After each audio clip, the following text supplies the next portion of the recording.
জাসদ সভাপতি হাসানুল হক ইনু গ্রেপ্তার। জাতীয় সমাজতান্ত্রিক দলের জাসদ সভাপতি হাসানুল হক ইনুকে গ্রেপ্তার করেছে পুলিশ।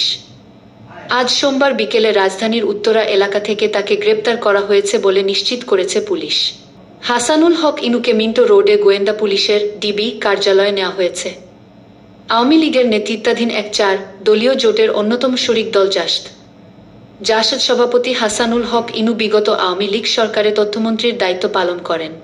সর্বশেষ দ্বাদশ সংসদ নির্বাচনে এক 4 দলীয় জোটের প্রার্থী হিসেবে কুষ্টিয়ার একটি আসন থেকে প্রতিদ্বন্দ্বিতা করে আওয়ামী লীগের বিদ্রোহী প্রার্থীর কাছে হেরে গিয়েছিলেন তিনি।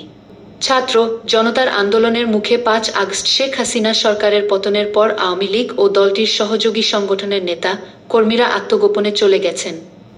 তাদের কেউ কেউ গ্রেপ্তার হয়েছেন। এদিকে বৈষম্য বিরোধী ছাত্র আন্দোলনের কর্মসূচি চলাকালে আইনশৃঙ্খলা বাহিনীর সঙ্গে সংঘর্ষ চলকালে ছাত্র জনতা নিহতের ঘটনায় মামলা করা হচ্ছে। এমন কয়েকটি মামলায় আওয়ামী লীগের জোট শরিক জাসদের সভাপতি হাসানুল হক ইনুকে আসামি করা হয়েছে। News Bangla news desk.